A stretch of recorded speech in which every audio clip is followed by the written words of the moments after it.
strong female characters, and the stories are very often from their point of view. And Hira Mandi seems to be, from their perspective. So you just talked about how the courtesans lived. We didn't know how they lived, but we would love to know more about your perception of how they did, and tell us a little more. Take us into a little bit of a deep dive into their lives. Don't you think you should wait for a few months to see No, it just actually give happen? us a hint.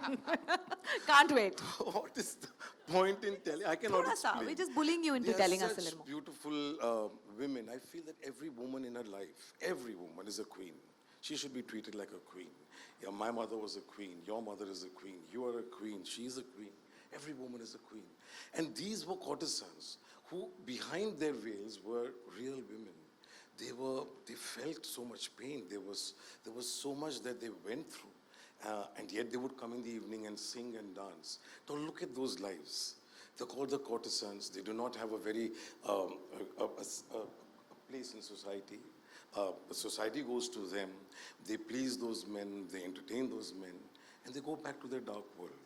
And once the prime time is over, the courtesan is dead and over, she's forgotten. So how are you going to, what about those jewelry that they wear and the makeup they wear and try and disguise and camouflage all the anguish that they feel? This is what is being told through the series, and these wonderful women have performed so beautifully. They're such nuanced performances. Manisha and me did the first film together called Khamoshi, which was Ladies about... and gentlemen, Manisha Koirala in the house. That's silence for you. She was first film. Yeah, so right from my first film, where she played a strong character, where she played a daughter to hearing impaired parents who didn't want to let her go. A similar theme than Hoda also, but that was 25 years ago. To Nandini, to Parvati, to Rani's character in Black, they were all strong women. I feel all directors that I have loved, Raj Kapoor, Yash Chopra, K. Asif Saab, Mehboob Khan Saab, Bimal Roy Saab, Guru Dutt Saab, they were all who told beautiful women's stories. They understood that she's a creator of man, and therefore she needs to be given a place in literature, in cinema, in art, in every which way. So these were the great filmmakers, V. Shantaram. They always told stories of women. They were not telling necessarily stories of men. So if there's a Bajirao, there's a Mastani also for me. So as long as there is no Mastani, I would not make Bajirao. So as long as there is no Padmavat who holds fort and fights that war and goes into fire, I would have not made that film. So here is now, 7 women, 8 women who are inspiring me to say, oh, this is how you fight suffering. This is how you fight to stand for dignity. This is what dignity means to even a courtesan, even to a sex worker. Dignity is very important. That was the theme of Gangubai.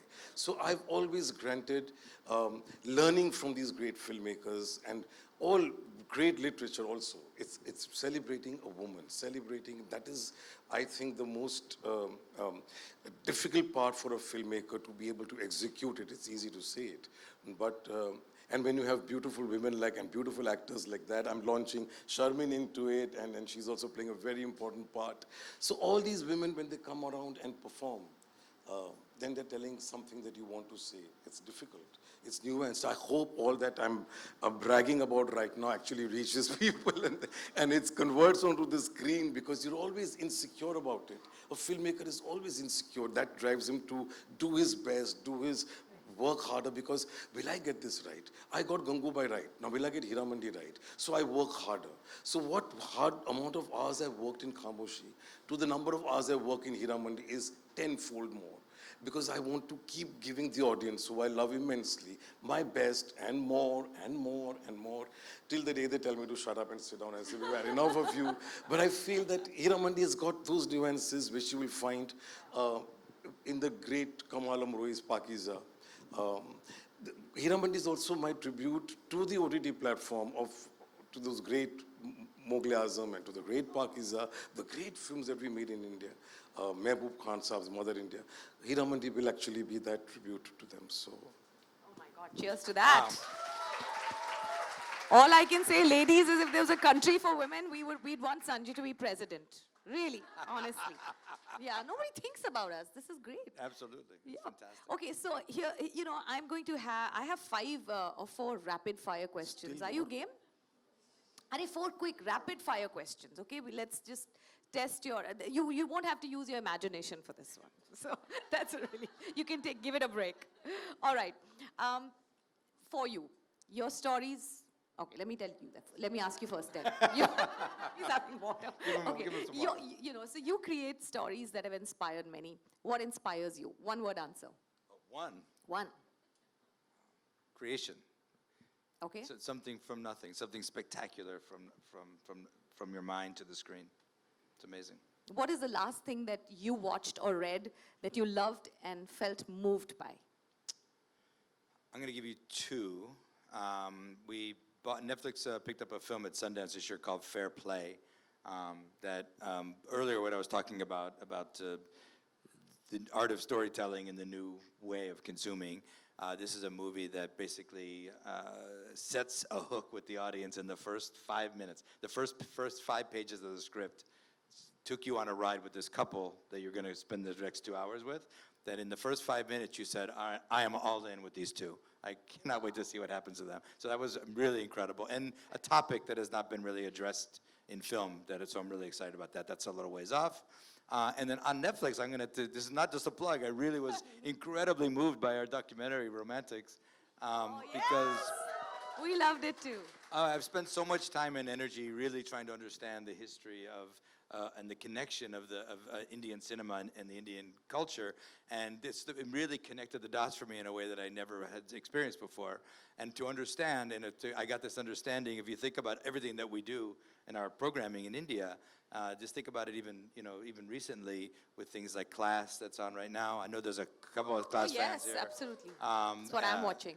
Major Manjnu, and they think the range of what's being out there, and the way that they was described which seemed so perfect, which is, it's like thali is the word, right? The food, a little bit of it, a little bit of this, a little bit of that, and when you see that in many cultures, a movie has to be a drama or a horror movie or a love story or a musical. And in India, they could be all those things at the same time, and it's so cool. And it also reminded me, which was maybe my first introduction to India cinema was Dog. And that movie for me, I didn't know how important it was to the culture until I saw this documentary we did. I thought for me I grew up in the early days of the home video stores where you'd rent VHS tapes, and every video store had a copy of Dog. I didn't know why, so probably some distribution deal somebody made. So in where I grew up in Phoenix, Arizona, if you saw an Indian movie, it was probably Dog. So anyway, so our documentary Romantics inspired me dramatically. So. Amazing. And note to myself, never ask Ted Sarandos a one-word question. Sorry. Oh, was that one? All right, One. pick any one of those words. You can pick any one of those words. All right then. Okay, Sanjay, I'm going to ask you the same question. What is the last thing you saw or read that inspired you or you loved? What I read, I'm not telling because somebody will go and make a series or a We film can't out have of that. it. What I saw last was, I think for the last 1 month, I've been watching Hiramandi's episodes on the edit table. So I'm only watching that. No, seriously, I watched a film called The Banshees of Inisherin, which I was very moved by. I thought it was spectacular. And that films like that can be made today when we only talk about box office in millions and trillions. And then there is a pure film like that which comes and just touches you at the core, simple, beautiful. So yeah. Great. What is the best compliment you've received? On this outfit earlier today from Sanjay. Yes, that's true by him. and you, Sanjay. Come on, give it to us. We need to see a side of you that we only see your work. No I still haven't received that compliment which I would like to listen to or hear or feel good. So I'll wait for it. Get the world's compliments and you haven't liked any? No, but I'll wait for We'll that wait for right it. one that All will right. actually Okay, we'll move ask me you for and the say- next series, And so, season 2. no, okay, now I can retire. After that compliment. That's the one. No pressure. No, yeah. Okay, this is an interesting one. This is for you, Ted, and only you. What project do you regret having passed on? All of the ones that worked. Good one. All right. Fair. You got to be honest. And Sanjay, this one is only for you. If you got the opportunity to remake a classic, which one would you go for?